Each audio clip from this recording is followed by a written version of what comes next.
ताकि ज्योग्राफी का क्लास हम लोग रखेंगे 20 तारीख को, पूरा का पूरा तेरा लंबा क्लास, ठीक है, जिसमें 1 से लेकर 11 चैप्टर का खाली ऑब्जेक्टिव कंप्लीट करेंगे 20 को। उस दिन क्लास रहेगा 2.5-3 घंटा से ऊपर का। आज ये बता दिया हूँ कि 1 से 11 तक का ऑब्जेक्टिव क्लियर करेंगे 20 को। पहला बुक का पूरा खत्म करेंगे, क्या कि 22 को आपका टेस्ट है, तो ध्यान रखेंगे। ज्योग्राफी में क्वेश्चन बहुत घुमा फिरा के आएगा, नॉर्मली हिस्ट्री जगह नहीं आएगा, ये भी ध्यान रखना सारा आदमी। चलो संगम वंश पहले देखते हैं। पहला बात कि संगम वंश जो है वो विजयनगर साम्राज्य का पहला वंश था। कौन वंश था? विजयनगर साम्राज्य का पहला वंश था। कौन वंश था? संगम वंश। अगर तुमसे प्रश्न करता है, ध्यान से सुनो, अगर संगम में प्रश्न करता है, पूछ देता है कि विजयनगर साम्राज्य का पहला वंश कौन था, तो संगम वंश विजयनगर साम्राज्य का क्या था? पहला वंश था। और संगम वंश विजयनगर साम्राज्य का पहला वंश और सबसे महत्वपूर्ण शासक वंश था। इसकी स्थापना कब होती है? 1336 में। याद रखना, विजयनगर साम्राज्य की स्थापना होती है 1336 में, या संगम वंश की स्थापना होती है 1336 में। इसमें कंफ्यूज मत होना, क्योंकि संगम वंश की स्थापना के ही विजयनगर को कहा जाता है, ठीक है। तो संगम वंश की भी स्थापना 1336 और विजयनगर की स्थापना भी 1336, ये चीजों का ख्याल रखना। हरिहर प्रथम और बुक्का राय प्रथम ने की थी। याद रखना कि दो भाई थे, हरिहर एवं बुक्का, इन दोनों ने ही क्या किया था? विजयनगर साम्राज्य की स्थापना की थी। अगर बात करें, ये सब तो कल देखे थे, दोनों भाई पहले काकतीय राज, यानी कि जो दिल्ली वाला राज था, जो दक्षिण भारत वाला राज था, बाद में उन्होंने दक्षिण भारत के एक शक्तिशाली हिंदू राज्य की स्थापना की, जिसे विजयनगर साम्राज्य कहा गया। जिस शक्तिशाली राज्य की स्थापना की उसे क्या कहा गया? हिंदू साम्राज्य का। हिंदू साम्राज्य की स्थापना की उसे हम विजयनगर साम्राज्य के नाम से जानते हैं। और वही विजय आज के डेट में वर्तमान में विजयनगर की जो वर्तमान राजधानी है, कहाँ है? हम्पी है। याद रखना, प्रश्न कर देता है कभी कभी एग्जाम में कि वर्तमान में विजयनगर की राजधानी कहाँ है? हम्पी है। ये चीजों का ख्याल रखना। ये थोड़ा सा इंट्रोडक्शन था, तो कल देखे थे, लेकिन बात करते हैं जिन्होंने क्या किया था? विजयनगर साम्राज्य की स्थापना की थी। याद रखना, हरिहर एवं प्रथम 1336 से 1356 ईस्वी तक इनका चला, ठीक है। 1336 से 1356 विजयनगर साम्राज्य के क्या माने जाते हैं? संस्थापक माने जाते हैं। राज्य के प्रशासनिक व्यवस्था को संगठित किया और राज्य साम्राज्य सीमाओं को क्या किया? विस्तार किया। क्योंकि ये पहले व्यक्ति थे जिसने विजयनगर साम्राज्य की स्थापना की थी। हरिहर, क्या नाम था? हरिहर प्रथम, जिन्हें हरिहर एवं बुक्का के नाम से हम लोग जानते हैं। दोनों भाइयों का नाम एक साथ आता है, क्योंकि दोनों भाइयों ने मिलकर ही विजयनगर साम्राज्य की क्या की थी?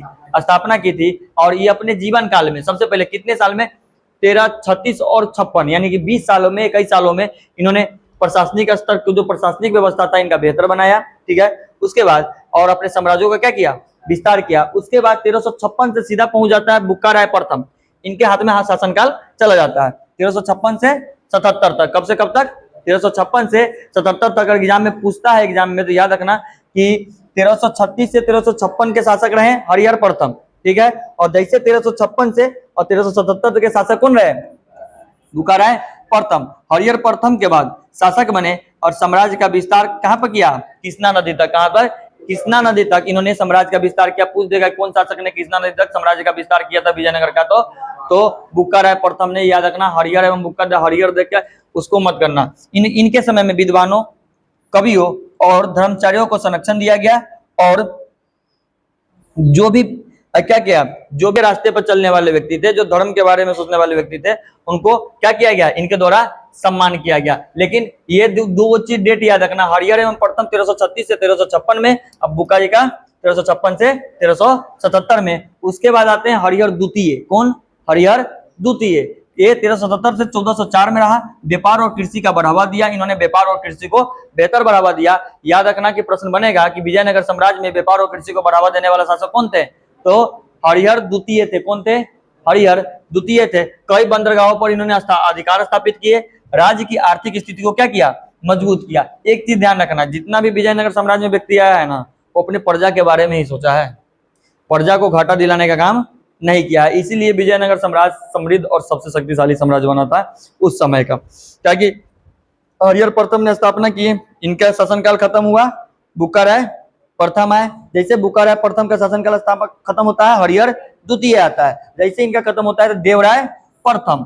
देवराय प्रथम 1406 से 1422 में इन्होंने बहमनी राज्य से संघर्ष किया। सिंचाई के लिए नहरों, जलाशय का निर्माण कराया और सेना को अधिक क्या बनाया?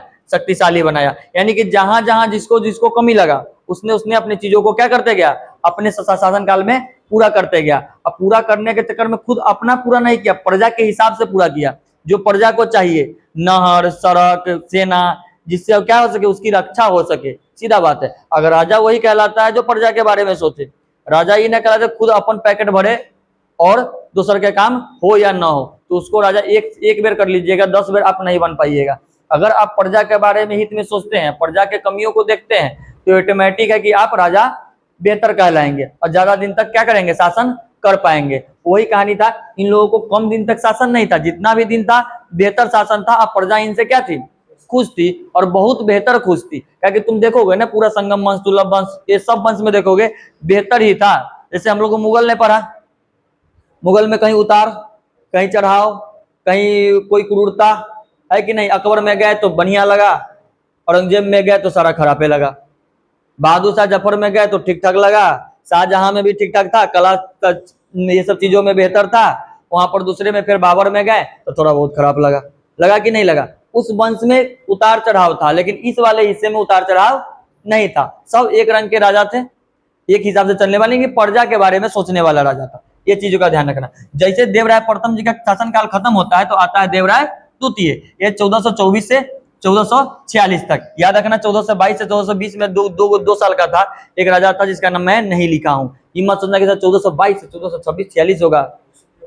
हाँ, जिसमें छोटा है ना, तो बीच में का मैंने हटा दिया हूं, जिसका कोई यूज नहीं है, क्योंकि उतना डिटेल में जाना बेवकूफी है हमारे हिसाब से लगता है, इसीलिए मैं दो को निकाल दिया हूं। इसका शासन है, संगम वंश का सबसे महान शासक माना जाता था। क्या माना जाते थे, संगम वंश के सबसे महान शासक देवराय द्वितीय।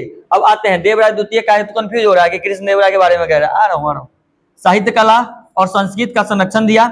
उसके शासनकाल में विजयनगर साम्राज्य दक्षिण भारत की सबसे बड़ी शक्ति बनकर उभरी। विदेशी यात्री अब्दुल रजाक इसके दरबार में आया था। याद रखना, प्रश्न बनता है कि संगम वंश के किस राजा के समय में विदेशी यात्री अब्दुल रजाक आए थे, तो याद रखना देवराय द्वितीय। ये प्रश्न कई बार बना है और ये ऐसे बना देगा, यह देवराय द्वितीय के समय में किस विदेशी यात्री आए थे, तो कौन आया था, अब्दुल रजाक आया था। ठीक है, ध्यान रखना, क्या इसका मैं लाया हूँ, इस पूरा वंश का मैं तुमको ऑब्जेक्टिव लेके आया हूँ। 50 को अपना यहाँ से बना लेना, यहाँ से तुम अपना देख लेना, क्योंकि यहाँ से सारा क्लियर हो जाएगा, तुम्हारा घर जाके बनाना बैठ। हाँ, ये पूरा इस संगम वंश, सुलभ वंश और विदु वंश, ये सारा वंश से जितना तुम्हारा ऑब्जेक्टिव बनने वाला है, 50 को ऑब्जेक्टिव में दिया हूँ, नीचे आंसर दिया हूँ, अपना देख लेना। ईमानदारी से आंसर देखने की इच्छा होगा तो देखना, नहीं देखना अपना से बन जाए तो दिक्कत नहीं है, ना बने तो नीचे अपना आंसर मिला लेना, अपना हिसाब से देख लेना। हमरा जे करे के हम तो करते छी, तू जे करे उसे तू करना। अब पहले संगम वंश की उपलब्धियां, कभी कभी प्रश्न बन जाता है कि संगम वंश की उपलब्धियां।